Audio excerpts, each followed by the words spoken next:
Hello, good evening, and welcome to the Sunday Night Breakdown. Daniel Ratledge and Dave Forrester with you once again to go through all of the action in the British Basketball League this week. And it was a full week. It's a bit like last season with all these midweek games going on.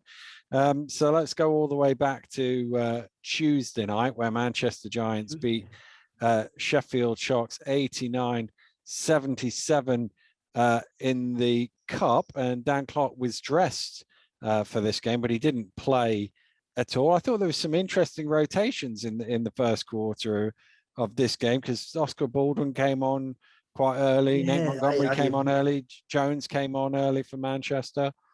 Yeah, you just triggered my memory now, because I was a total blank there. That you said that. Yeah, it was kind of, I was just going to say, this week has tested my podcast professionalism, if I ever had any at all. Because, I'm not saying that players have been going through the motions or coaches have been going through the motions, because everything's part of the grand tapestry of the season for them. But there's been times where they could have appeared to be more concerned about the results of basketball games than there has been some games this week. And I think this was one of them, because, both teams were qualified. Coaches have benches. They have to keep their squads happy. They have to give them the opportunity to prove that they can, or quite often can't do it. So the players can't turn around at them and complain. And I think ultimately Manchester are a little bit deeper than Sheffield. And that's probably why Manchester won this game, because Atiba played, as you say, Montgomery, took out Kipper Nichols for a long period of time. And Baldwin played a little bit as well. And it's very hard for those guys when they do come in, because they haven't played. So, the reason that you haven't played is because you're struggling to crack the rotation. Expecting someone then to come in and be a net positive contributor immediately is a lot when you're in those circumstances. Manchester are a little bit different. They're a bit deeper, because they've legitimately got 11 or 12 guys who have, BBL level experience. And the game went back and forwards. They played without Dan Clark. And I remember thinking within the kind of the first half of the game that just the team that just keeps going the longest is going to win. Yeah, and really it was the start and the end of the third quarter. Giants, they were behind at halftime by 6. They had a 9-0 run. Anderson had 5 of them to go in front, and then they had basically the last 11 points of the third quarter, and they were end of the third, beginning of the fourth, they had an 11-0 run, and they were 11 up. And that last run was against the bench. The bench, and as I say, guys like Lewis and Artisan and Hudson, are now they're experienced pros or experienced basketball players, and that's probably something that Sheffield didn't have coming off the bench. And to be fair, if Atiba had been overly troubled by the result of that basketball game, he wouldn't have run those rotations. But sometimes you've got to learn about your team, and what better way to learn about your team than in a game where ultimately the result is not indicative of any success you're going to have in this season. And the way it pans out is sort of like Leicester or London, whether you finish third or fourth. Well, you can't predict it. It could be either. Exactly. So what's the point? It could be either. Yeah. Kipper Nichols did get it back to 4 with a couple of minutes to play, but McKnight finished the game well. He had the last 8 points, really controlled it, and saw Giants home comfortably. Yeah, I've got a bit more to say about Manchester, which I'll save for the Friday night game, because I was actually there and have more memory of it. But yes, they have a good rhythm about them, and they seem to know where the ball needs to go at the right time at the moment. Have you got your klaxon ready? Who for? Well, I've got a random stat for you. You can't be getting it. You can't be getting it in the first game of the week. Well, this is where it comes. I can't control it. Okay, right. 21 scorers in this game, and that has only happened 17 times in the last 3,135 games. Klaxon worthy. Yeah, it is klaxon worthy. Let's move on to Wednesday night. 17 out of 3,001. Yeah. 0.00. Right. Okay. The Plymouth City Patriots, half the time there aren't 21 players on the. Well, that's the other thing. Yeah, I mean, how long? How many of those games were 12-man benches allowed? You know, this is the thing. Are we cutting down I on the didn't sample check all of that. size? We're getting into detail there. Yeah, that's you know. Wednesday night, Plymouth City Patriots 69, Bristol Flyers 82. LVC Dusha back in the lineup for Plymouth, which is obviously a massive plus. He's still got to work his way back into full fitness, but it's still a massive plus for them. And this was an interesting one because I didn't watch it till yesterday, but I'd spoke to Rowe on Friday, and he basically in 2 lines summed up the whole game. I thought, well, that's not going to help me for Sunday night breakdown, but I watched it back anyway. Basically, Plymouth sitting in a big zone and Flyers missing everything from the 3-point line, keeps the score low, and that's how the Patriots are going to win games, isn't it? Well, to be fair to PG, he hasn't just sat back and thrown his hands in the air and said, "Well, tough, we can't win. It's not my fault." And there are some coaches, who I could imagine, would in the previous history of the BBL, would do that. They'd be looking and pointing fingers at the owners or pointing fingers at the club and going out in the press and saying, "Well, blah blah blah." He didn't, and what he did put together was a game plan, and probably the best game plan that was suited to them, and they executed it pretty well. I think Bristol missed 23 consecutive threes in the game. They made the first one. The stat I've got for them through the first 3 quarters, they were 1 of 21, and in the fourth quarter they were 6 of 8. Yeah, they made a few in the fourth, and I think they made the first one in the game. Jacob made the first one in the game off a pump fake. So they missed a ton in a row. It helped Plymouth because basically they were able to know that they had a defensive structure there just to run back into, so they didn't give much away in transition. It also hurt them a little bit because you don't really get cheap points out of a zone. If you're defending in a zone, you're sitting there. It's very difficult to run out of a zone unless you can turn the team over. And they haven't really got. It's not like it's the biggest zone in the world that they were sitting in. They've got guy. Adekunle is 6'9", but nobody else probably over 6'6". And Carpenter and Dusha aren't going to scare people at the top of the zone in throwing bad passes. But it kept them close, and ultimately they just didn't quite have enough offense. And Bristol did not. Bristol played that basketball game like they were coming in against a team that had lost by 40 and lost by 60, and they thought they were going to walk into the gym and win. Yeah. And they weren't. You could see their focus wasn't quite there. They've got an interesting thing going on with their rotation, because I think in this game Evans and Miller and Jacob all started, and that didn't happen subsequently in the other game this weekend. And then they've got all the kind of the big guys who are going back and forward. And Evans basically had a BBL rookie game, coming off 7 threes at London or whatever he was at London when he couldn't miss. He had a BBL rookie game. He had cheap fouls. He couldn't make a shot. He couldn't make a decision. Just nothing went for him. And it's always difficult winning those games, particularly at Plymouth, because I've been at Plymouth where we've missed 23s in a row as well. It's a weird gym. You can make a lot or you can miss a lot. And the test for the coach is how long do you keep him in? He's your best shooter. They're sitting in the zone for 40 minutes. He's totally out of sync, but we kind of need him, So you got to keep him in, and that then can kind of snowball to the rest of the team. But they just had a bit more transition, ultimately a little bit more athleticism, and when they started making shots, the game was over. And that's Plymouth's problem is that, if they're going to have to rely on a team shooting 2 of 27 from 3 to be close at the end, they're going to struggle to win many games with the roster that they've got. If they can, if a team's shooting 2 of 27, you should be winning the game relatively comfortably, because it's not going to happen very often. But that said, I thought they competed, they hustled, they got back. It sounds a little bit kind of patronising saying that because they're all pro players. They just ultimately struggled to make enough open shots to get the shots for their shooters. Fourth quarter, Joe Hart made 22 or 25. I think he made four in the fourth quarter. He was 6 of 9 overall, 22 points. But as you say, 69 just not quite enough when Bristol make 6 threes in the fourth quarter. Also, the thing with that is that I had the impression in that game that, and I do with Plymouth a little bit, that it has to be one guy. Yeah. That one guy if one guy gets going, that's fine. But then who's going to be the second guy? In that game, it was Joe Hart. We've had games this year where it's been Ubiaro, but it doesn't necessarily flow over to where somebody else gets going and somebody else gets going, because they end up having to look for that guy all the time, and it's a lot to put on a player, particularly a shooter, to kind of shoot a team into a game when you're playing against 3 or 4 solid Americans. Yeah.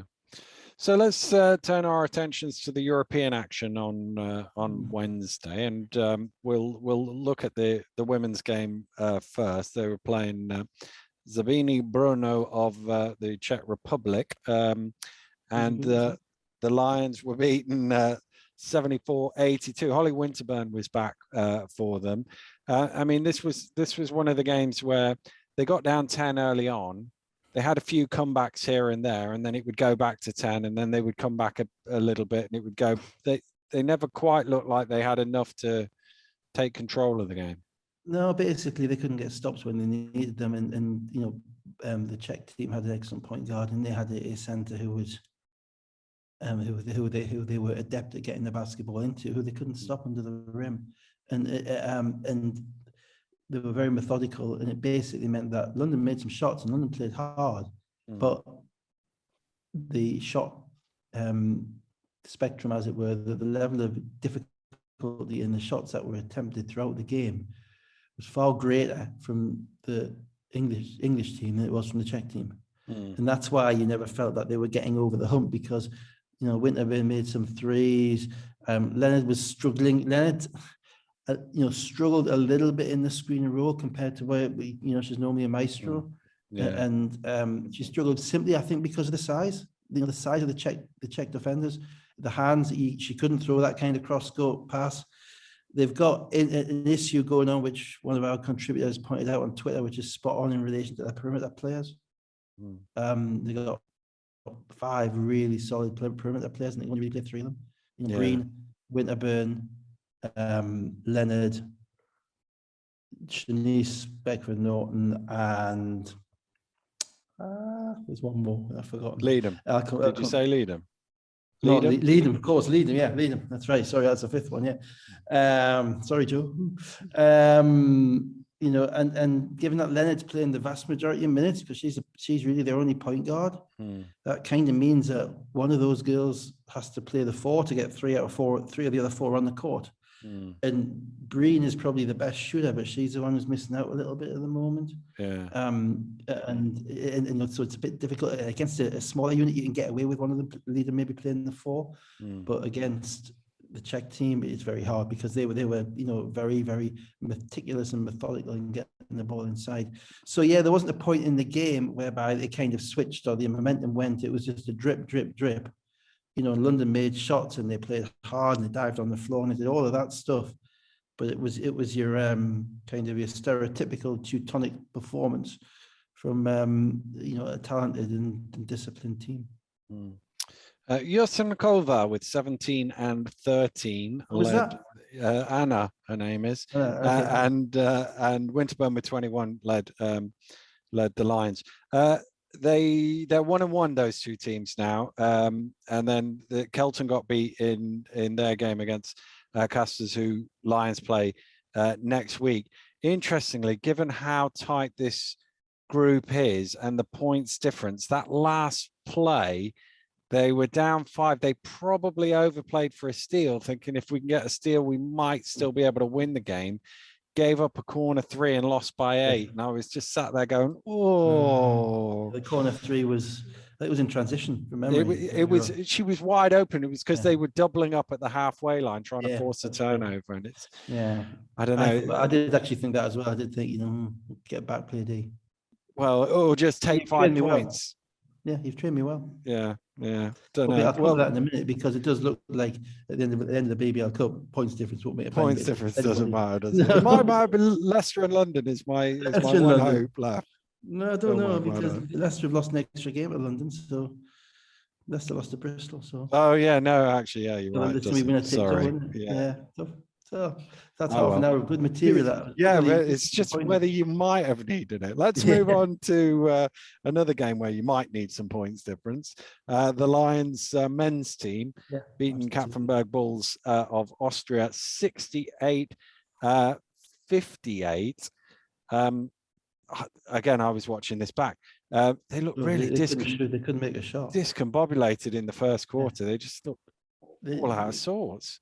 they couldn't make a shot. I mean, they again at some point I think they were like 220 odd, and you know we have to remember they're still a new team. For all we think they've been together a couple of months and all this stuff, they're still learning each other and they're kind of being thrown into these games with a limited amount of understanding as to what they are, who they're playing against, preparation, etc. And it was just a flat game. Kapfenburg were kind of one of those teams which were, again, methodical, running some stuff, but the impression was they were there to be taken. Apart from, I think the big guy Briggs made some shots and made some plays and kept them in the basketball game. He had 20 and 12, and the next highest was Dejan Shigawa, who had 9. In fact, they brought the game open when he went to the locker room in the third quarter. But yeah, it just I think this London team is built as a team that needs to make shots. If they don't, here's your thing: Reese 1 of 6, Dirk 1 of 5, Majauskas 1 of 5 from the 3-point line. So those three guys. They didn't have Jordan Williams either. Nobody else made it. Yeah, nobody else made a 3, by the way. So they ended up 3 of 24 as a team. I mean, that's right. Now to win a game by 10 points, 23-24, you did quite a lot right. Yeah. But it did mean, it did make you think, well, actually, this team are there to be taken, as I say, because you could hold them to 58 points. They missed Jordan Williams a little bit because in the first game he'd come in and kind of played from the post with the second unit, and he'd been effective in scoring the ball. And that's not what you're going to get from Chris Tower. You're going to get the more physical kind of defensive presence and maybe the odd offensive rebound. And I thought, that was a game where the shots weren't dropping. They needed probably him. But there's a thing, as I say, there's a few things going on with that London team. T coming off the bench, I'm not sure how long that lasts. He's from he's clearly an absolutely quality player. He's got a resume, which probably beats the resume of any other player in the whole competition. And you'll tell me if I'm wrong, not having actually looked at all the resumes in the competition. And when he's not in the game, when he is in the game, they kind of have this two guard system going with Reese. When he's not in the game, it's all Reese. It's Reese in the screen and roll. It's Reese looking to throw the lobs to Kelly. It's Reese looking to, and Williams and Washburn don't get as involved as much when it's all Reese.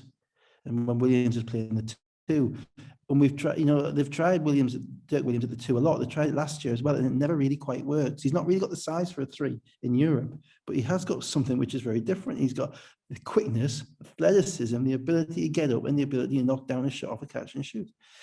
And I thought they had a better look when they had both of them there. And it just seems to me that the whole, when Reese is playing, the whole team is literally based around him, which kind of makes them Reese's Pieces. Very good. And on that note, Claxton. Anyway, but in all seriousness, which obviously we left a long time ago. That train's well gone from this station. In all seriousness, there's no real secondary creator on the court when he starts a basketball game. And I'm looking at Marcus Teague and I'm thinking, I want him playing 32 minutes a game. And if he's not going to play the first 7, it's unlikely he's going to play 32 minutes a game. Yeah. And this is basic numbers thing. And I get that they don't want to necessarily change off with the BBL team and create too much disruption because you imagine 2 different teams and 2 different units. But at some point, I think they're going to have to put their talent on the court. It might not be this round. It might be the next game against the BBL, the German BBL team. I don't know.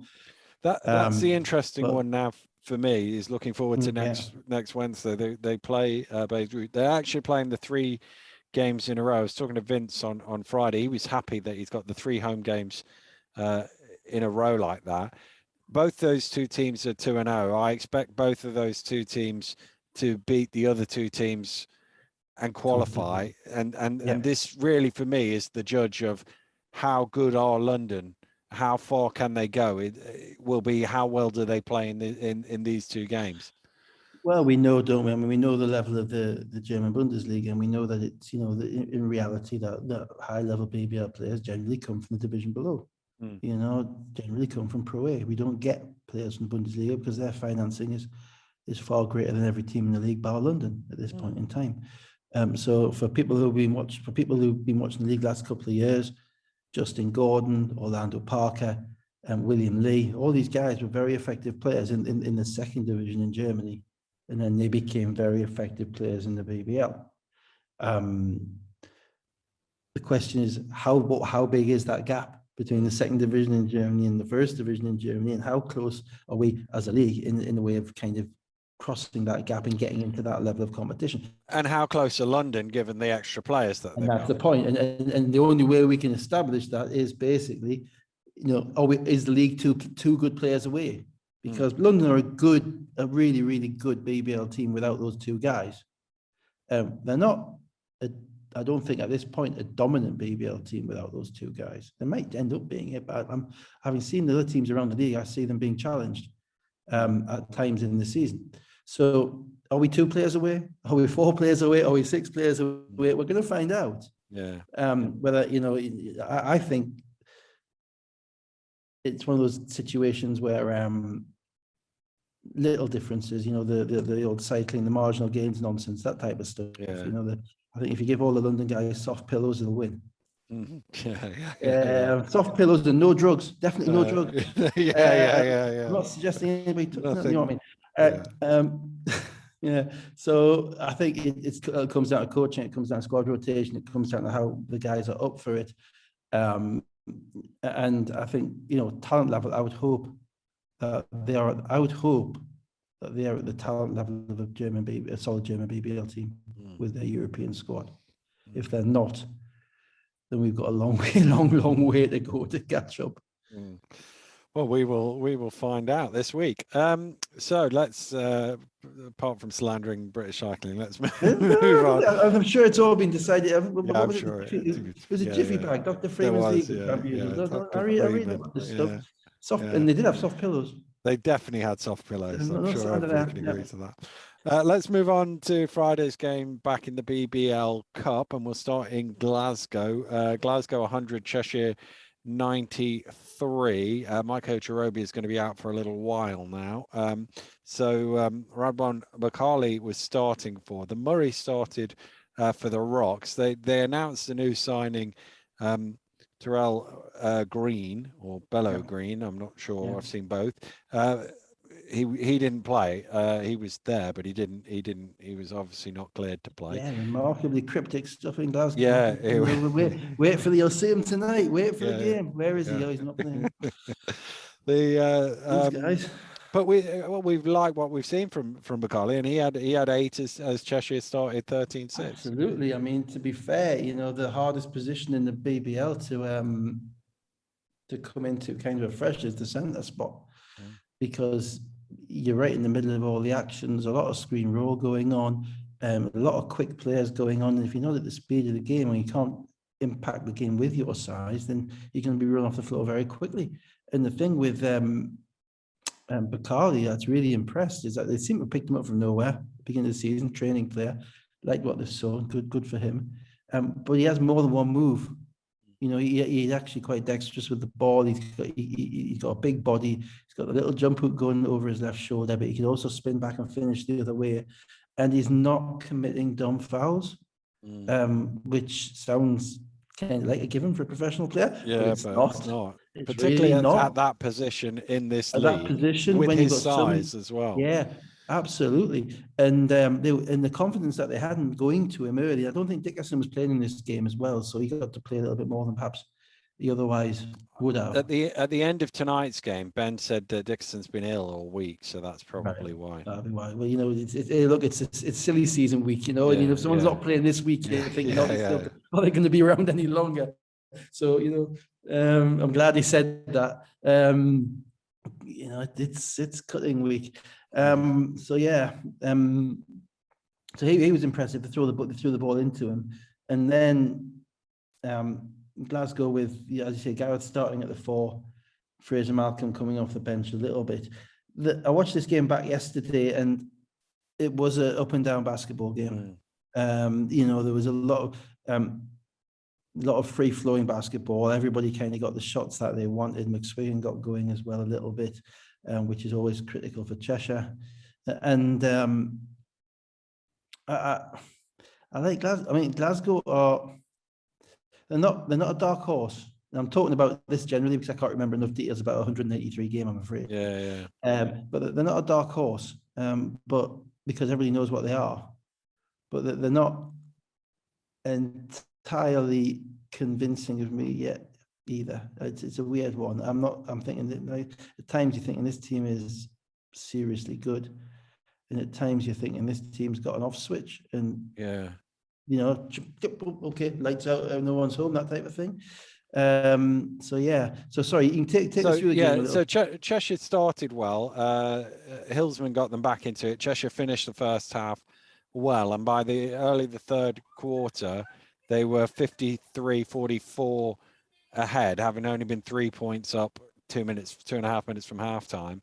And then the Rocks suddenly hit from the 3-point line. Hillsman, Murray, Johnson, 4 3-pointers, 14-2 run, and they were 3 points up. And then it's, as you say, it's up and down, back and forth, score for score. Then, yeah, I mean, and then Teddy got going as well. Teddy Okafor got going at the end of the third quarter as well, and he started being aggressive and getting his offense as well. So it was kind of a game where everybody was able to get theirs in bits at certain parts of the game. And from memory, it came down to a tie game with 4 minutes left. 4 minutes to go, 85 apiece, and then Johnson 3, Johnson score, Murray 3, and it's 93-85. Yeah, actually, if you were doing it from my perspective, Johnson 3, Johnson 2, Johnson assist, Johnson 2. Johnson took over the game. And that was a 12-2 run, 12-3 run, something like that. And that the one thing that came out of the game for me is that I'm not sure if anybody can guard Johnson when he is going. I'm not sure quite where his switch is in relation to how often he played 35, 36 minutes to that game, something like that. And yet at the end he was making all the plays. Yeah. And still making all the plays. He's one of these guys who just doesn't ever seem to get tired. And the fact that he's so comfortable with the ball in his hands at the end, that puts him in league MVP territory because he's making plays when the game's on the line. The issue is, is there a scouting report for him when the team gets into the league and he played these teams 2 and 3 times, and the teams start throwing strategies at them? The secondary ball handler is basically Johnny, and Johnny's actually benefiting from playing off Johnson because Johnny Bunyan he's weird. He's a slightly less mobile, less effective Ian McKinney when he's playing the point guard. Yeah. But he's just as effective Jason Swain when he's playing the off guard. Yeah. And those of us, apologies for anybody under the age of 30, but I actually saw Ian McKinney. I actually saw Ian McKinney at the Newcastle Arena today. I think he's watching the Sharks under 16 team, and you reminded me of it. Kind of clicked with me. So Johnny Bunyan playing off Jordan Johnson, getting to the corners and getting to his spots. You actually see in that Cheshire game a couple of times. Johnny sprinted to the corner because he knows that Jordan Johnson's going to get to the middle and find him, and he's going to knock down shots. But the problem is that he's the only real backup ball handler they have, and the whole offense changes when Johnson's not there. So a little bit like a Fletcher-centric offense last year at Newcastle. Where they're going to go if he's not there? Well, it's a good problem to have because you've got one of the best guys in the league in the meantime. Yeah. So he had 21 points, 15 assists. I've got game stats going back to 2008. That's the most by a Rocks player in that time. Yeah, 13 doesn't surprise me that. Yeah. Jesse Sapp had 13, and Sapp. Somebody else had 13 whose name's gone out of my head. It's on Twitter. Go look up my Twitter and it's there. But interestingly, they also had Harris 17, Hillsman 15 and 15, Fraser 15, Murray 15, Bunyan 13. So everybody got going, and that's the thing Johnson kind of does. Now they're playing through Fraser a lot as well. Jack Donnelly seems to have dropped off. I'm not sure if he's been hurt or whatever, but he's not playing that many minutes at all. And we'll come to kind of the more kind of not concerns, but the more question marks I've got about them in relation to the second game, I think. But in this game, they made enough clear. There was a clear of, generally in the BBL, if it's a tie game with four minutes to go and everybody's shooting the ball well, the home team wins. Yeah. Yeah, we used to call it, Flannery used to call it a scoring race. If you get into a scoring race on the road, you're going to lose. Because you might not get a call, the hometown fans are up, whatever. There's all sorts of things that too many things can go wrong if you're 85 with 4 minutes to go in someone else's gym.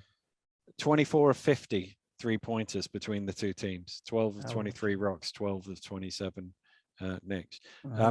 Teddy with 28 points, 11 assists led the Knicks. Let's move on to Newcastle 73, Manchester 111. Dan Clark was back and starting. Eagles were still missing Fletcher, Williams, Defoe, and Sayers. And Shelton. And by the way, sorry, just on this, obviously, my guy's lost, but I'm repping tonight. I've got there you go. just so you know. Completely impartial at the Sunday night break. Absolutely. Yeah. Giants just eased out and kept going really in this one. There's a few things about this game, which I was there. Obviously, I was there. I was sat a few rows back from the court, and it's nice seeing teams the first time when you're not seeing them on telly.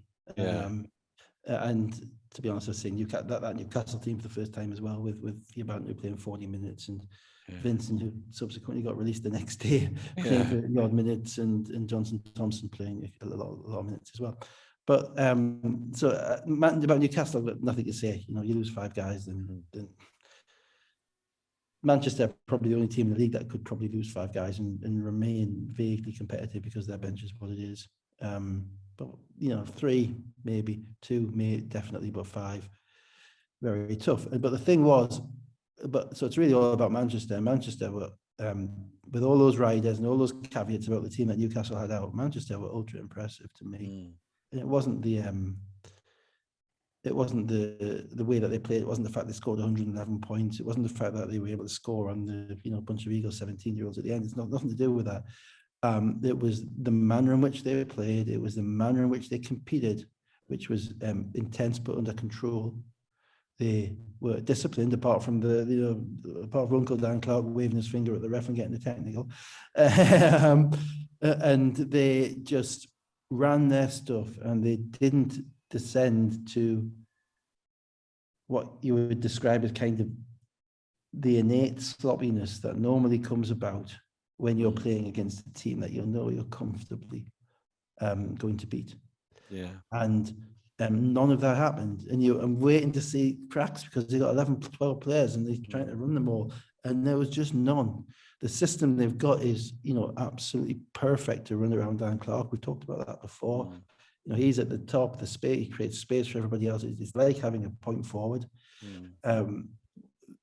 Newcastle went at him a little bit defensively. Had 4 fouls in the first half. So, teams going forward would probably look to attack him defensively, because the scout report on Dan Clark was always that offensively he's almost an NBA talent. Defensively, not so much. You got to go at him because he's a big guy. He's not as quick, certainly not for the NBA style. But in the BBL, he's not showing any issues with that at the moment.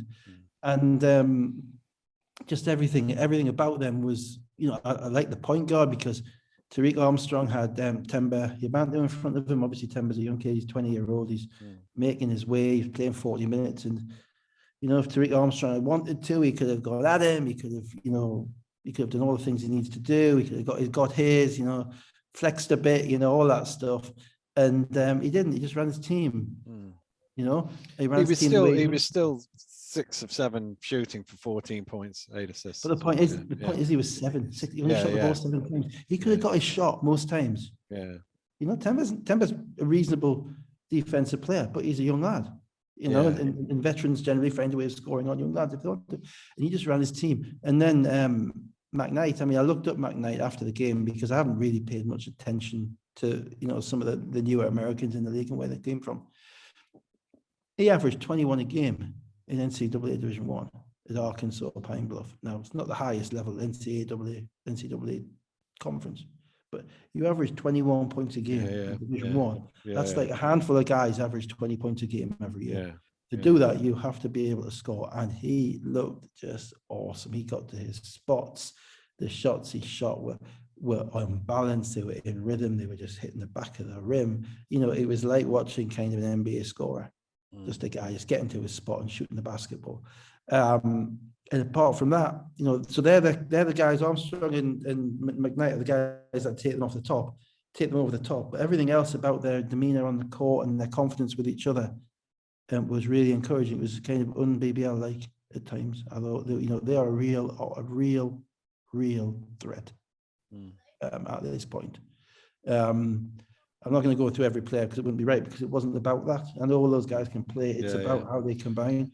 And all 12 of them scored. They were 44 of 67 scoring. They had 54 points in the paint. They, as you say, they got whatever they wanted. Yeah, well, they picked them apart. And yeah, obviously, you know, I mean, you know, if the Eagles are going to a season thinking that we're going to be playing with, you know, 5 players and Tembe about who's playing the point guard and the back going to be Vincent Johnson Thompson, you know, they wouldn't be expecting to win basketball games, let's be honest, for the 40 minutes. But you've still got to do it. Yeah. And it's not what you do, it's the manner in which they did it. And and seeing it up impressive, seeing it up front was impressive. It was Leicester-like.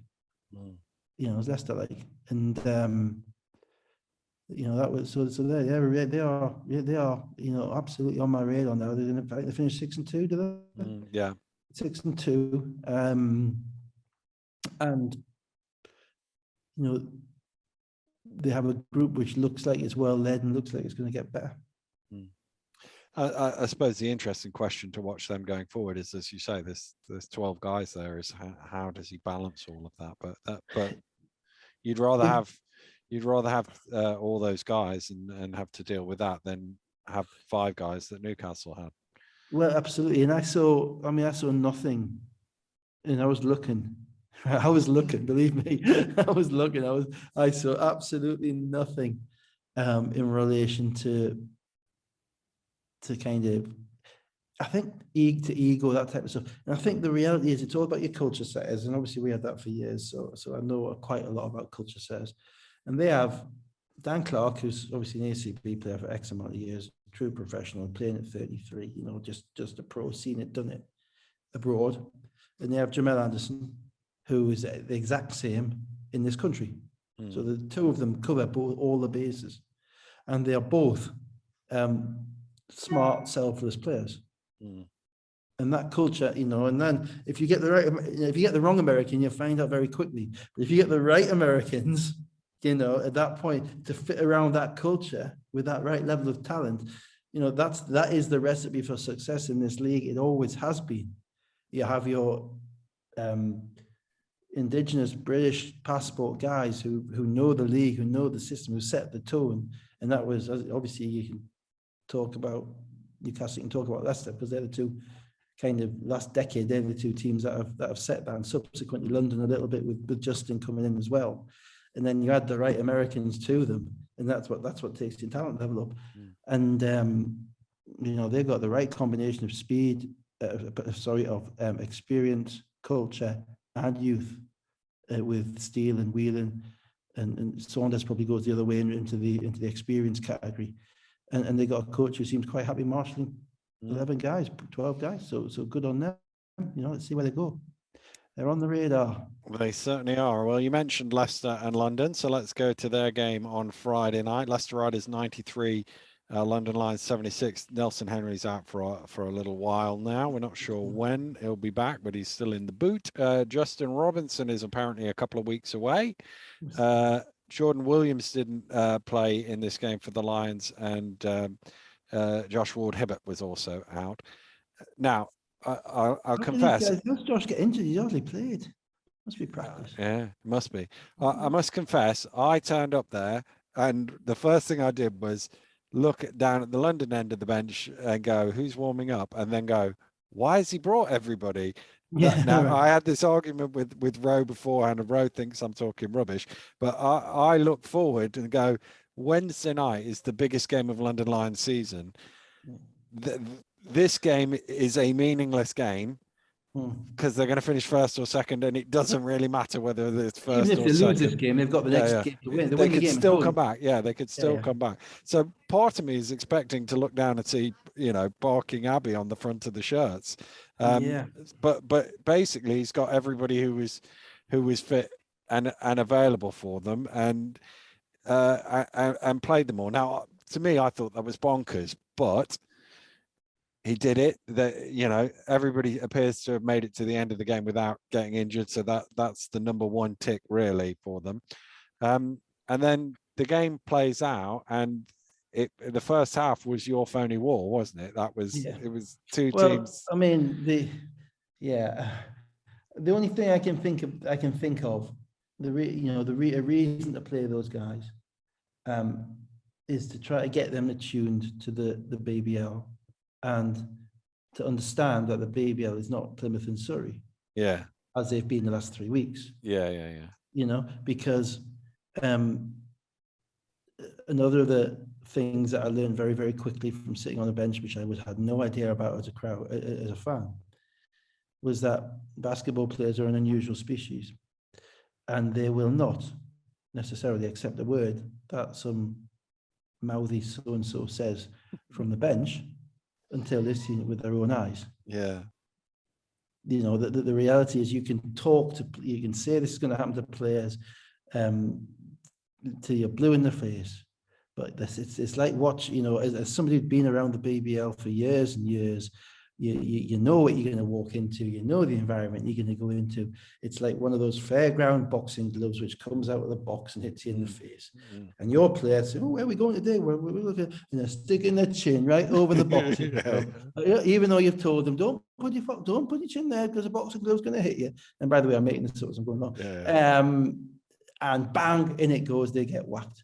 And it's happened so many times. And if you actually look, there's a serious point behind it. If you look at the teams that have ever been on long winning streaks in this league, they've all been veteran teams. They've all been, and I'm talking about veteran teams, I'm talking about players who've been around for years and not relying on 2 or 3 rookies. And they've always had a Drew Sullivan type person, a Fab Flanoy type person, a Charles Smith type person. Those, and you can go back to Cunningham and Bird and whoever you want. Exactly. It's not about what you can do, because everybody have a bad game, but it's about knowing where the threats are. Popovich calls it having the appropriate fear. You're not scared, but you have to have the appropriate fear as to where you're going. And that was half the battle. Whenever you had a rookie player, that was half the battle, was explaining to them that things are different. Explaining to Fletch that there's going to be a mascot fox running around in Plymouth, trying to pull your shorts down. And he's like, Forrester, okay. And then they see it, and it's like, sorry, Fletch, shouldn't I? Whatever. There may not be a mascot fox for much longer, but no, there won't be. I thought that was retired. I thought that was popular.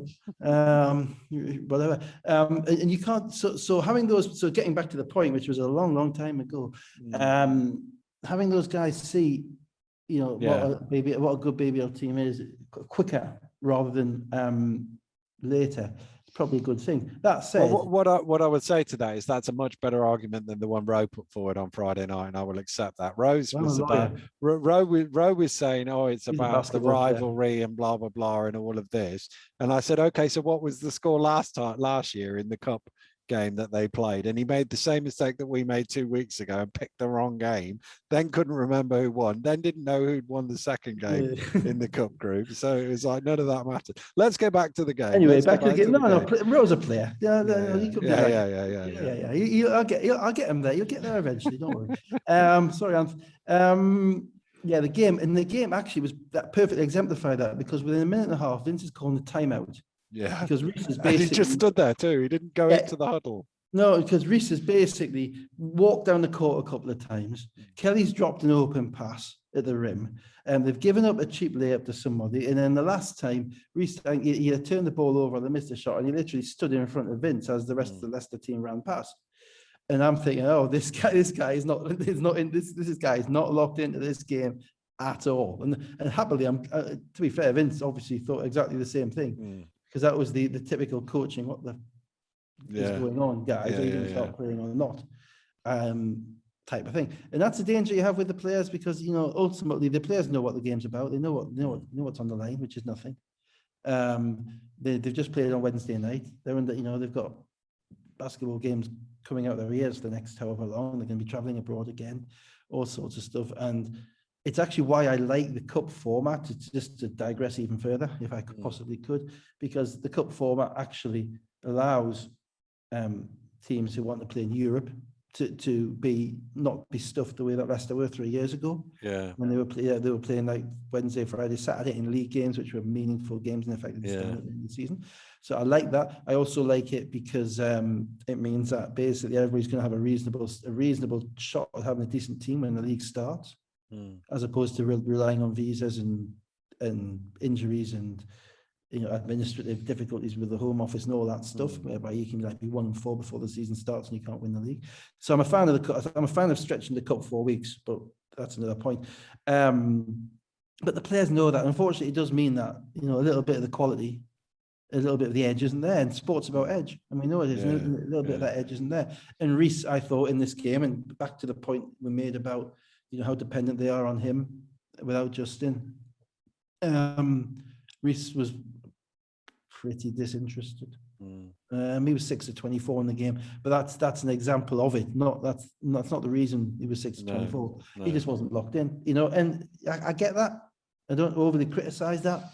And it was 3 of 13, 3 of 11 as well. So but that's the issue when you have a Reece-centric offense. If you're going to rely, if he's going to be your guy who's going to create stuff, and of course the further point is that the one guy who knew what the BBL was about, the one guy who knew what he was walking into, is Dirk Williams. And Dirk Williams was ready. He knows it's Leicester, and he knows that he's going to have to show up to play. 12 of 18. 12 of 18. He missed some of them late on as well. And all the other guys, they weren't ready, And so Leicester were okay, but Leicester are still on demand. They're not what they're going to be. Leicester are going to be better than this down the line. And I thought Kelly was interesting as well in this game because, again, Neil on Twitter pointed something out which is actually spot on.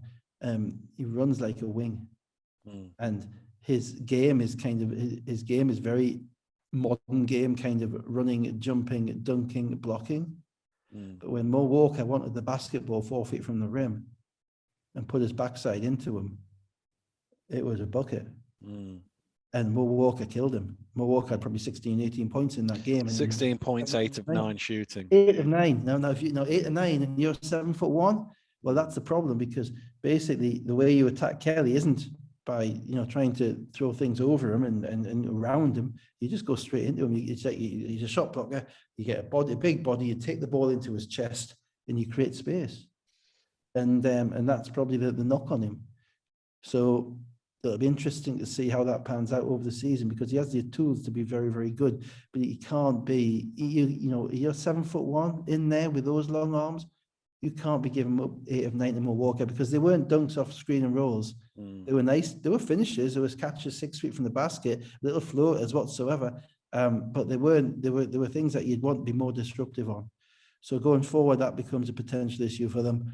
And we've got to work out how Washburn's going to be in the BBL. We haven't figured that out yet. I don't think he's such a foul trouble. The last one as well was just over aggressive. He didn't need to. It was almost like he was. Yeah, the foul trouble, and also because he doesn't touch the ball that much. Yeah. So is he going to be locked into those games? Will he do it on a cold Tuesday night in Stoke? Yeah. Let's spin this forward, because a lot of stuff happened and not all of it was great. So let's go to the fourth quarter, and there's 5.5 minutes to go. Reece hits a 3, 76-70. Plus, we spent 10 minutes talking about this without talking about this. 76-71. It's not bad. And indeed. Then Adekoya hits a 3, and then Jackson dunks it. The whole building just went, whoa. I mean, it shook London so much that they threw the ball out of bounds. It was one of those things. It's straight to the scorers table, yeah. And London didn't score for the next 5 minutes. That was essentially turned the game on that one dunk. Yeah, well, I think it probably was the exclamation point. And obviously, I'm part of. I'm wholly on the Zach Jackson train at the moment. Yeah. Last week, so yeah, again a bit of foresight.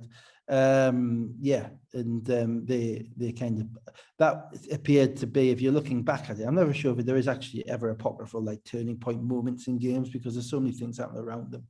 I'm never necessarily convinced by that narrative, but if you look back at the game, that was kind of the exclamation point on the game, which is, he was, and he's kind of like, he's a guy in the NBA called Kyle Anderson, who's called Slow-Mo, who, he actually beats people with his slowness as opposed to his quickness, his length. And it was kind of one of them. It was a slow motion dunk, because that's what Zach Jackson's got. He's not a quick jumper, but he's got a long stride. Yeah. And he extended off his second stride far further than anybody expected. And so I just think Leicester were ready. Leicester were ready for the game, even with the guys that they had that London were. And in fact, if we look back at the BBL games London have had, Jordan Williams has played very well in them. Yeah. And not having Jordan Williams is another guy who knows the BBL, who's a playmaker in the BBL. Yeah. I think is impactful as well. So yeah, a lot of time to talk about a meaningless game, but yeah. So two thumbs up, Zach Jackson. Indeed, double thumbs up. 2 3-pointers for Loving. It was a 15-0 run as Leicester went to 91-71. As I say, Lions didn't score for 5 minutes. And I have to, because Niall will kill me if I don't, point out that if Leicester had dribbled out the final play, they would have gained one more point. But because they attacked the basket, Gino went in and scored, rightly. Yeah. But probably went a little bit too early. Nobody picked up Dirk, and he hits the 3 at the other end. Yes, it's my fault banging on about not extra dribbling points. It out. Yeah, well, I didn't watch, so I don't know. There you go. But it would have been 20, and instead of if that hadn't happened. So Gino had 20 and 9, Jackson 17, Dirk. We touched on that earlier. Dirk Williams with 30 points, phenomenal shooting. He missed a couple late on because he was probably a bit fatigued, but just absolutely unconscious. But here's your prediction. Leicester will not lose a game this season with Mo Walker shooting at 88%. I'll probably go with that. So that wraps up all of the Friday games. So let's go to Saturday. Bristol Flyers 81, Surrey Scorchers 82. Let's wind forward to the end. Should we just get to the end? Yeah. Okay. Lots of things happened, blah, blah, blah, blah, blah. And then, so sorry. In the last 30 seconds, I wanted to go to a minute, but I'm just going to say last 30 seconds. Sorry. Well, just on the, sorry, I said wind forward, but firstly, Jacob came off the bench, which is interesting. Yeah. Thomas Edwards started at the 3, and that's going to be an interesting kind of balance, because he wasn't on the bench. Obviously, that's not the way he started against Plymouth, and he didn't play very well the first 3 quarters against Plymouth. So it's going to be interesting watching that going forward. So let me give a couple of lines for the people who didn't see the game at all. Miller and Simmons pushed the scoring out. Scorchers went 6 minutes scoring only 3 free throws. They were 13 points down, 40-27. They started to make some inroads in the third quarter. Sorry, great Gilchrist alley-oop, by the way, reverse dunk. That was really good in the third quarter. They were still 9 down with 7 to play. Macklemore and Teo Ogundembe hit some threes, 14-0 run, and they get up 70-75. Jacob then hits 5 points. It's 75 apiece with a minute and a half to go. Evans really struggled in this game. Yeah. Evans really struggled in this game. And at one point in the fourth quarter, they couldn't get any offense. And I was wondering why he had the ball in his hands, because it seems to me Miller's better with the ball in his hands and Evans is better off the ball. But Evans turned the ball over 2 or 3 times. And I think they were eventually bothered by Surrey's size, because Surrey were a big unit. Robertson, Jameson, Gilchrist, even the guards. Macklemore's a big guard. Davis is a big guard. Lawrence isn't a small guy. He's 6'2", 6'3". So I think eventually Bristol struggled with the size that Surrey had in getting their dribble penetration going. which led to the point where so then Davis hits what I would call it as a very modern basketball shot. Jump 2 steps sideways, James two steps sideways, 3, and it goes in. So fair play to him. Yeah, I look at it and go, that's a terrible shot, but it goes in. I'm just old. That's all. I get it. 75-78 with 1:15 to go. Miller goes 1 of 2 from the line. Jameson, great double effort to tip in. 42 seconds to go. It's 76-80. And then Surrey pretty much tried their absolute best to lose the game, but fell 1 point short. Yeah, I don't think Bristol were overly keen on taking it from them either, if I'm honest. Well, first of all, the pick and roll, Delpesh, tremendous defensive play by Gilchrist to challenge that, not commit a foul. They missed the dunk. That's with 30. Well, my first take was it probably was, but it's not called, so that's fine. You got a chance to rim. Good job. Exactly. 35 seconds to go. Surrey have the ball. They're up 4. Okay, so the first one where I'm going, what is going on here is they come down court. I think it was Davis caught it in the corner. There's 25 seconds to go, so there's still at least 14 seconds on the shot clock. Yeah, and he steps out of bounds on that sideline 1 foot going back. Yeah, because he wants to attack the basket, but you're up 4. Yeah. So where are you going? Run the clock. My impression of Davis is a rational confidence guy. Just fearless, going to attack, going to use his body, going to throw himself everywhere. But not necessarily. That wasn't necessarily the smartest decision. No. So then Bristol get the ball. They advance it from a timeout. And then there's a completely needless foul with 20 seconds to go. Going nowhere, literally. Somewhere over on the wing, not really, no threat. No.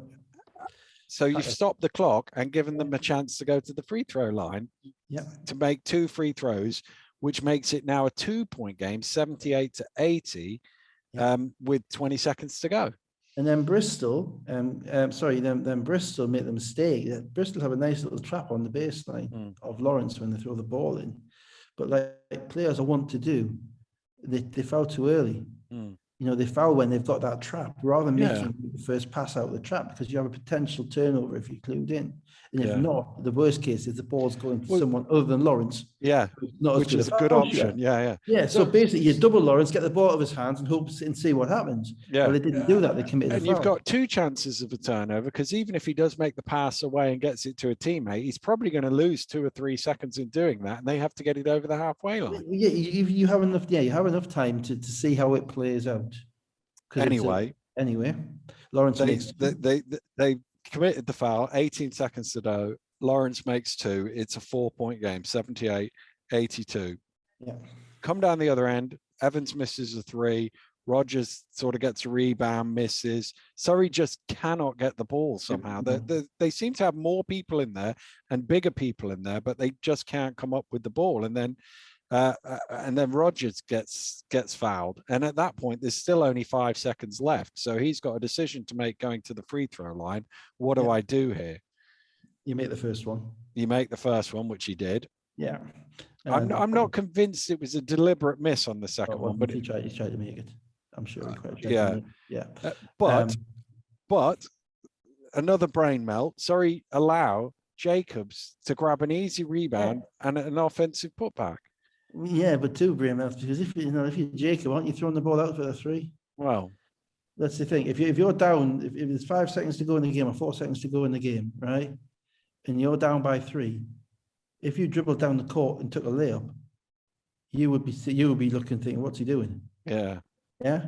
So if you're doing it off an offensive rebound, I'm still thinking the same thing. I'm thinking you got to know time and score. You got to know that there's 4 seconds to go, 3 seconds to go. You got to find one of your guys running around on the perimeter, and you got to know before Josh Rogers shoots that foul shot that we're going to get the rebound and we're going to throw it out. And the play that it brings me back to is actually back in Newcastle in 2010, GB v Macedonia. And Chris Finch was coaching GB. It was the game that Mensah Bonsu and Deng were playing. And was that the first game at Sports Central? Yes, it was. And it was actually the utterly meaningless game because FIBA changed the rule. They changed the rules afterwards in Richard qualification. But with 6 seconds to go, GB were down 3, and I think I can't remember. I think Pops deliberately missed a foul shot, and Finch had a play for Dan Clark to tip the ball out to Luol Deng. That's exactly what happened. You know, fine.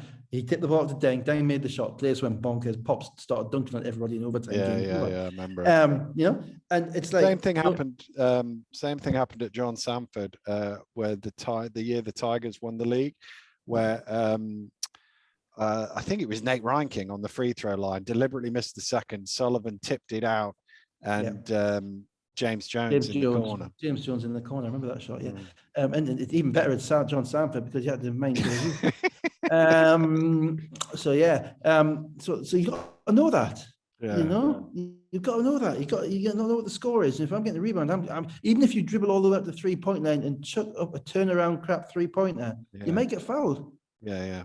Anyway, let's get to the worst play of them all, which is the ball goes in, Gilchrist grabs the ball, throws it the length of the court, past everybody, straight out of bounds with 3 seconds remaining.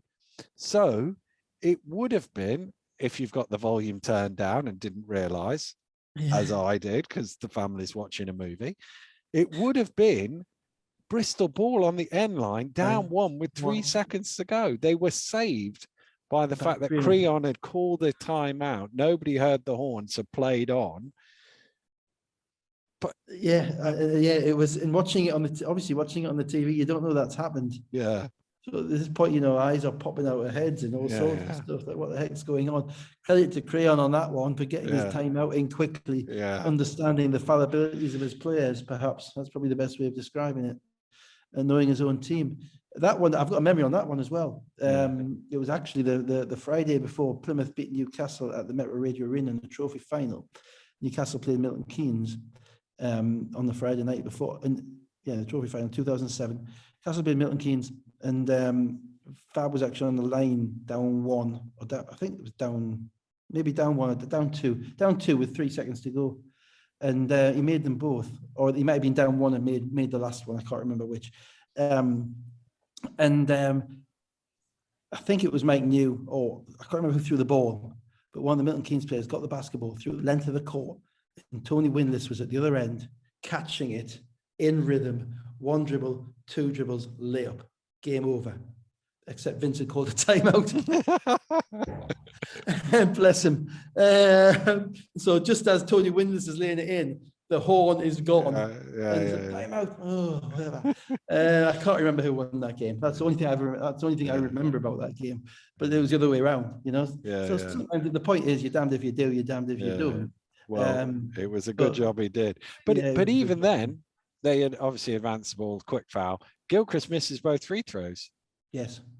Yeah. Now, I'm missing the second one at the end of the game.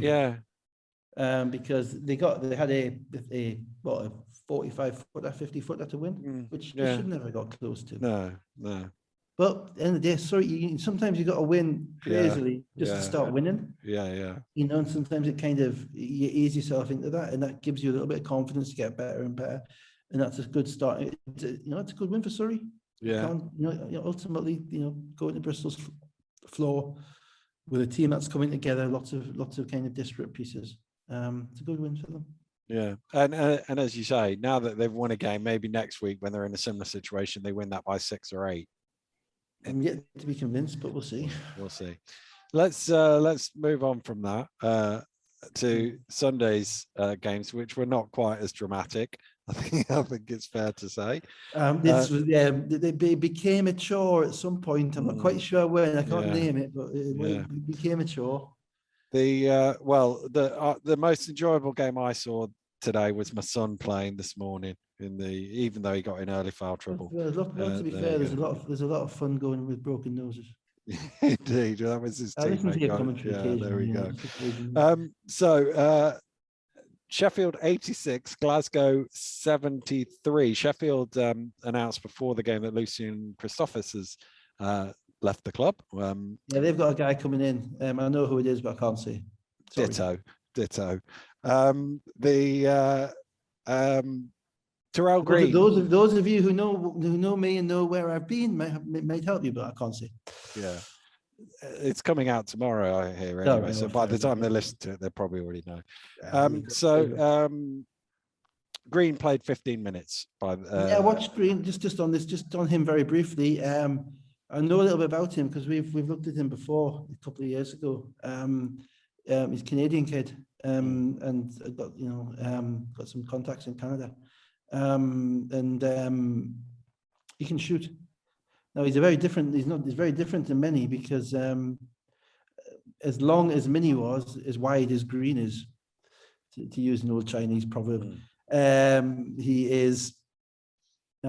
He's sturdy. He's a sturdy chap. He's probably a solid 6'6" up and probably about 4'4" across. He's not best served by the Rocks white jerseys, which are incredibly tight on the road. And I'm not sure if they made what the measure for him either. But he can shoot. So he's a slightly different kind of guy. And they played him a little bit in this game, just fits and starts. He played a bit at the end. He showed enough. I think he made a 3 in transition. A nice little penetrating drive. I think he showed enough to know that he's going to be a player. He's got a resume which suggests he'll do well in this league. Sorry, that's Tyrell Green.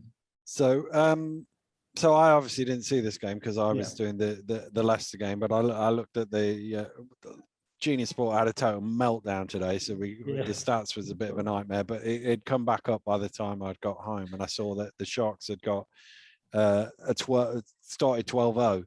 Well, Bennett Cook, basically, they went to Bennett Cook early, and he basically put Ali Fraser in the mixer and had about 8 or 10 early points and scored early, and they were effective. And then Gareth called a timeout at 12-0 because that was like a Vince timeout, like, wait, guys. We scored 100 points on Friday night. We still got to start playing today.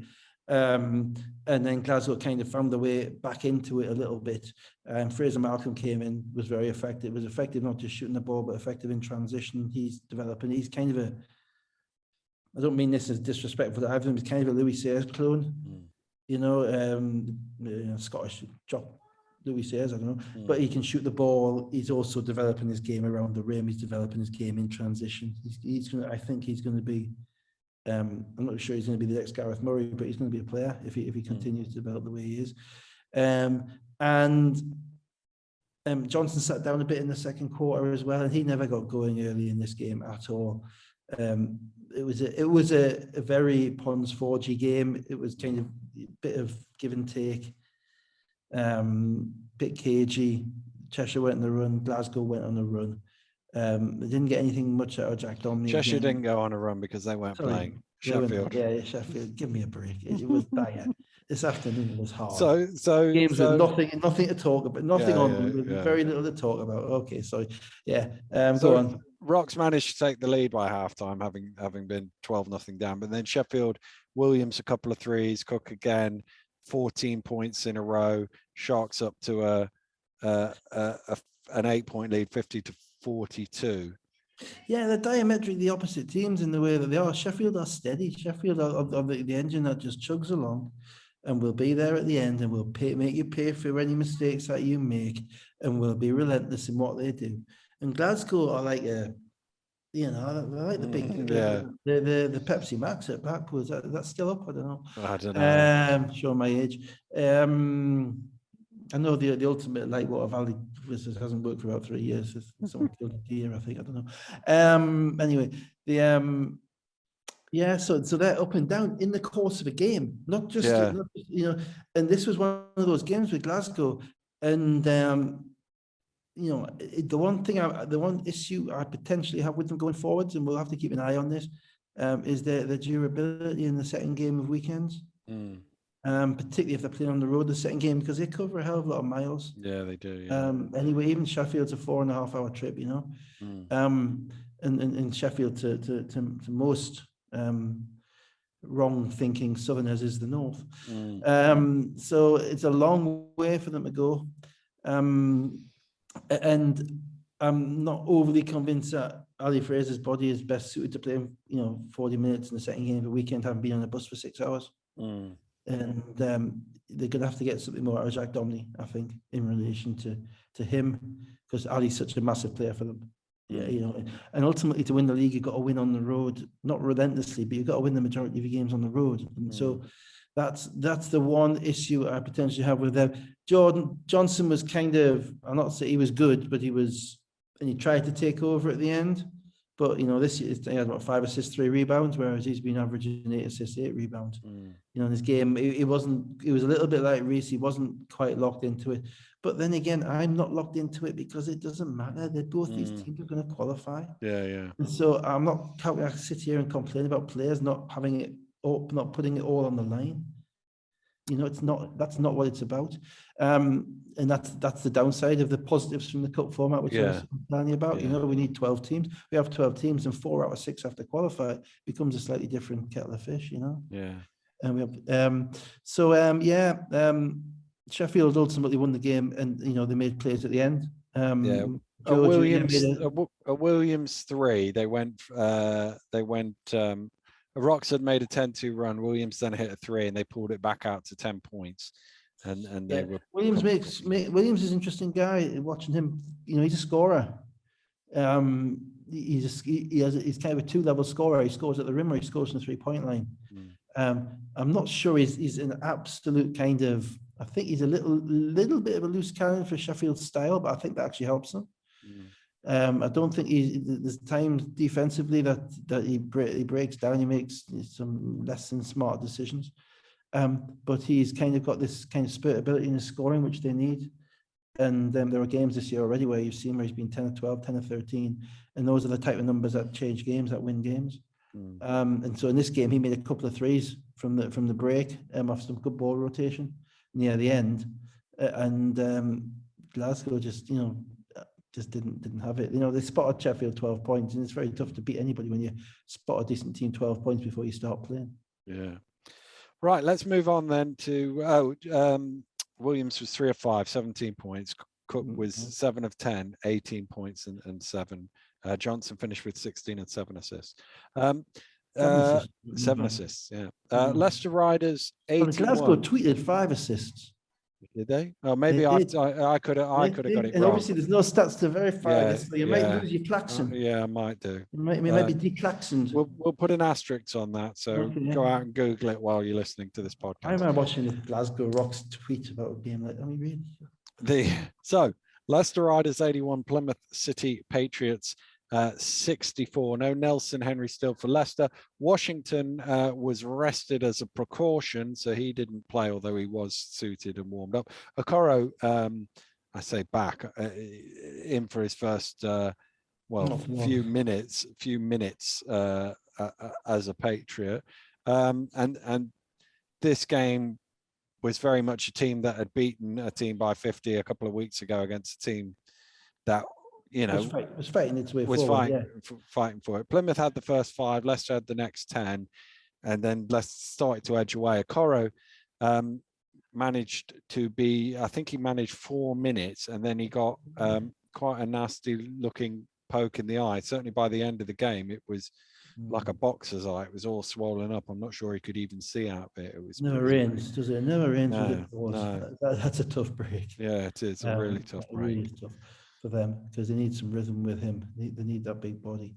And without him, Walker inside had a field day, particularly when Deji was off the court. Yeah, it's tough. I mean, I watched the first half of the game. Volume turned up, and albeit not when the co-commentator was on. No, I watched the first half of the game, and I was quite impressed by Plymouth. But the thing with Plymouth is, though, they have to make shots. You know, they can do all the things that they do, and if they miss those shots, you think they're never going to score. You think they're awful.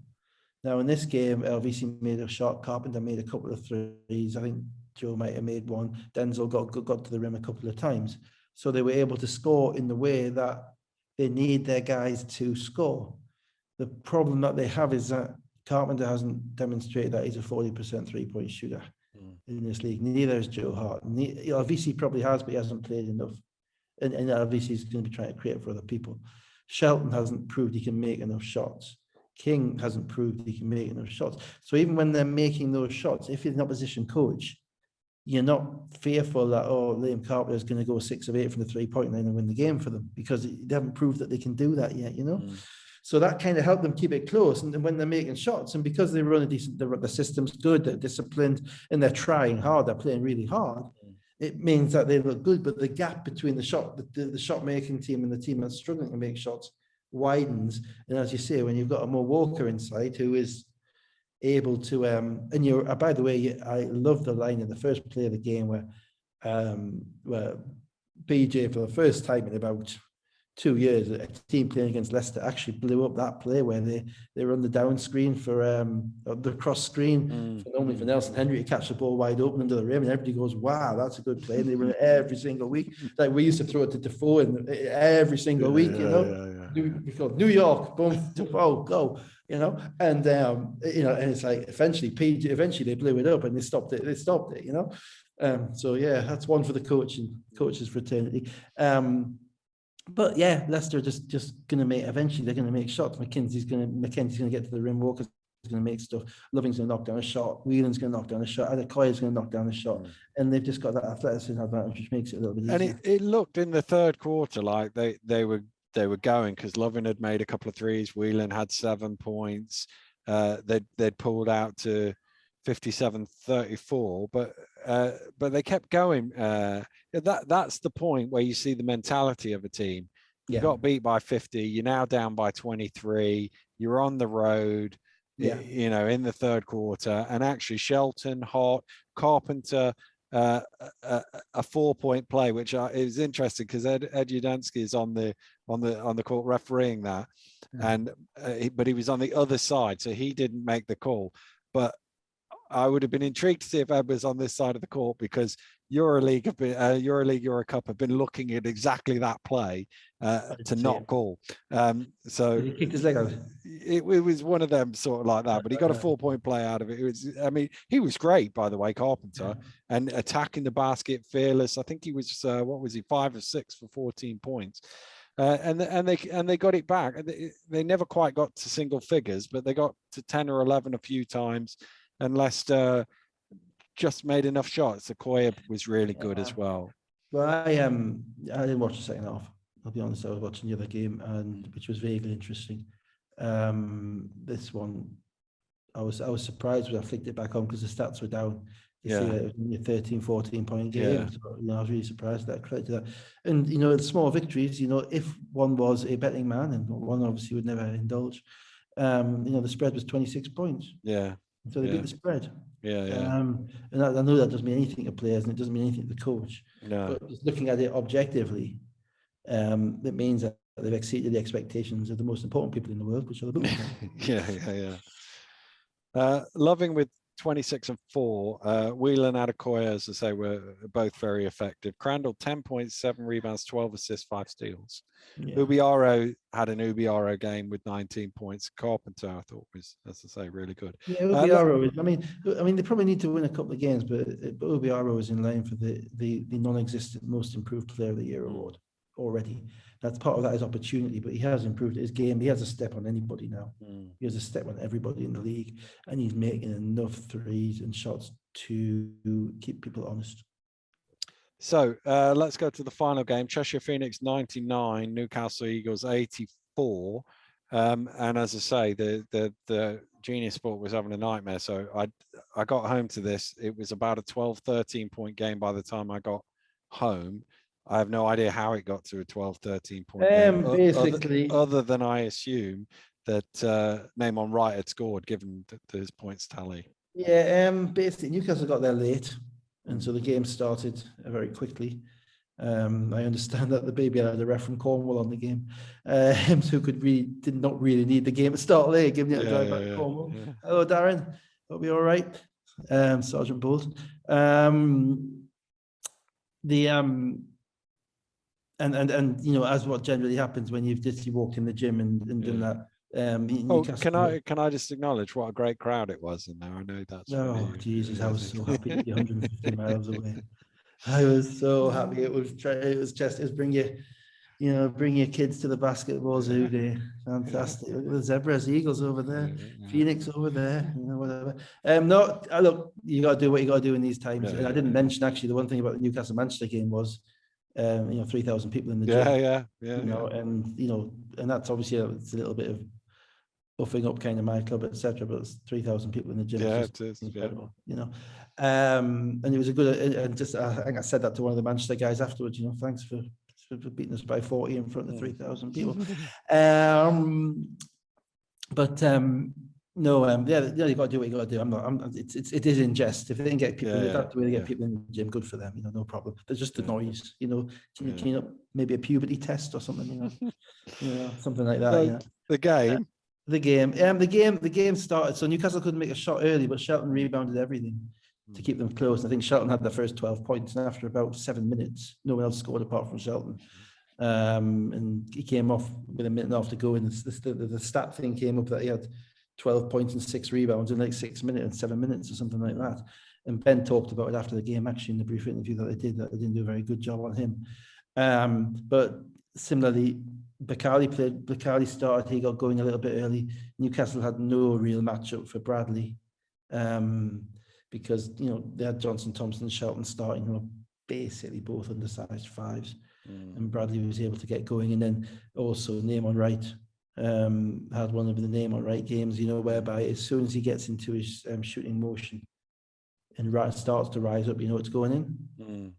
You know, the only way you have to defend him by not letting him get into his shooting motion and making him dribble the ball, because he's a 6'4", 6'5" guard.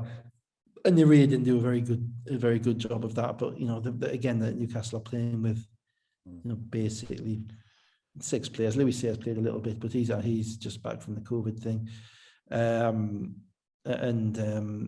They really didn't do much in the way of taking Cheshire out of stuff that you would want to take them out of.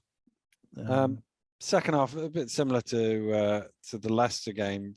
Cheshire always looked like they were going to win, but Newcastle didn't let them get too far away. Wright finished. Go on.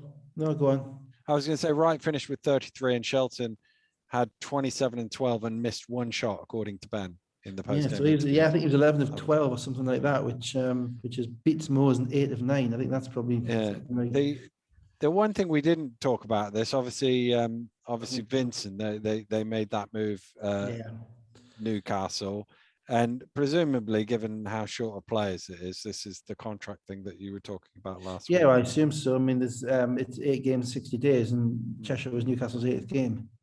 So, you know, that the contractual term is generally, I don't know the status of everybody's individual contracts, obviously, but the general BBL contract, and there's a standard contract, has a term in which says 8 games or 60 days to protect basically clubs from players coming in and just not being the right fit, or alternatively coming out of shape, and etc.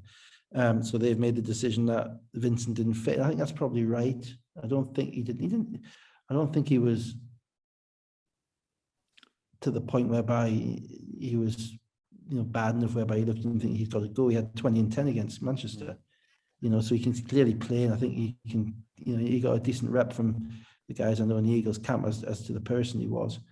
So I don't imagine he'll have a problem finding the job. But he doesn't, you know, when they've got Shelton and Defoe and Johnson Thompson, you know, if they were looking for another Justin Gordon, that's not Terrell Vincent. So it'll be interesting to see who they kind of bring in to balance those kind of bigger bodies that they've got.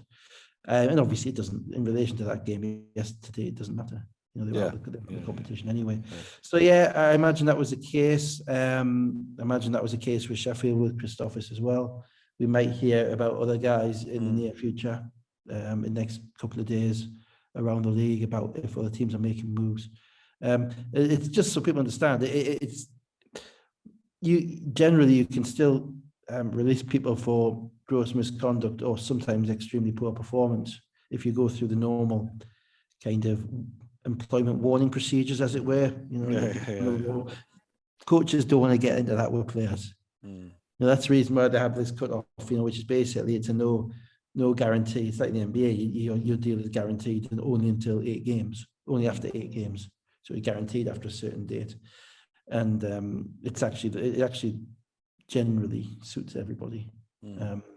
because a player doesn't want to be somewhere where they're not going to progress either. Yeah. So let's just quickly look at the tables on the way out. The North is finished. Manchester were first, 6 wins and 2 defeats. Glasgow were second, 5 wins and 3. Cheshire are third, 4 and 4. They had the head-to-head with the Sharks, who were also 4 and 4, which is why the Sharks are fourth, and Newcastle miss out on qualification with 1 win from 7. In the South, Leicester and London are both 6 and 1 at the top. So the winner of their game, which doesn't have a date yet, it's supposed to. I'm assuming it'll be like 10:30 in the morning. It's some form of warehouse in Milton Keynes. Yeah, presumably. That's the last one. It could even be Barking against Charnwood, couldn't it?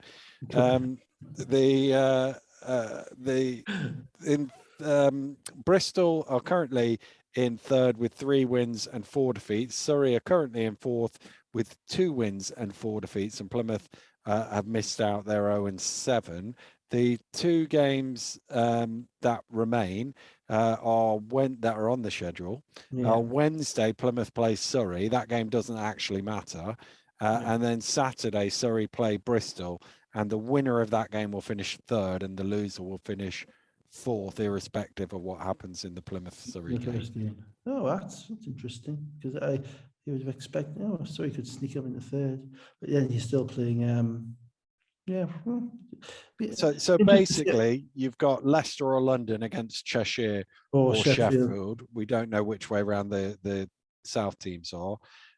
You've got Manchester will play either Surrey or Bristol, and Glasgow will play the other. Well, I'm entirely cynical about this, but I think I prefer to play at Manchester than Glasgow, because Glasgow's a long way away. It is from Bristol and It's Surrey. a long way away. So if you've got the accountant making the decisions, in relation to what the cost of the buses to get the team at the other end of the country, or alternatively the £1 megabus, I think that was looked at once in a not so distant past. Then I think both teams will be fighting for the opportunity to finish second, which will make very interesting. Finish third, sorry, which will make an interesting game. All right, it'll be interesting. But it won't be that interesting. Let's be honest. It's still 2 teams, fighting over the pin on the pinhead on a coin. Really doesn't really matter, does it? Let's be honest. And of course, the league play. To be honest, if anybody, having said that, if anybody has listened all the way through to this, it probably does matter to them. It probably does. Given that I've probably talked all the way through all this, it probably does matter. Yeah. So one's being slightly disingenuous. Apologies. And league play gets underway next week in the British Basketball League. Don't forget to check out Sky Typical, Sports isn't it? coverage. We still can't finish the bloody cup before the league starts. No, that was the whole point. I like the neatness. Well, we don't know actually, because if somehow Leicester and London played on Thursday. When's Surrey playing Bristol? Friday?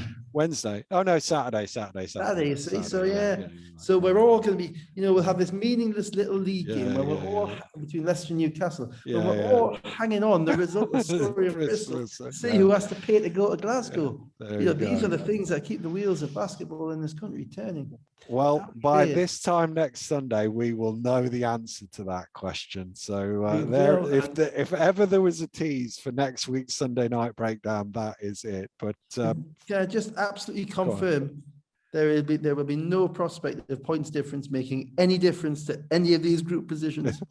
That is true. No. That yes. Surrey Bristol, whoever wins. Anyway, I'm on your side actually, but I just thought I'd point it out for the benefit of all the coaches, for the benefit of Niall, who get fed up with us slagging them off for stuff that ultimately doesn't matter. We have to hold our hands up when it becomes trivial. Indeed. I think we've become trivial, so let's call it a night. A long time ago. We'll be back next Sunday night, but until then, have a great week. Goodbye. Goodbye.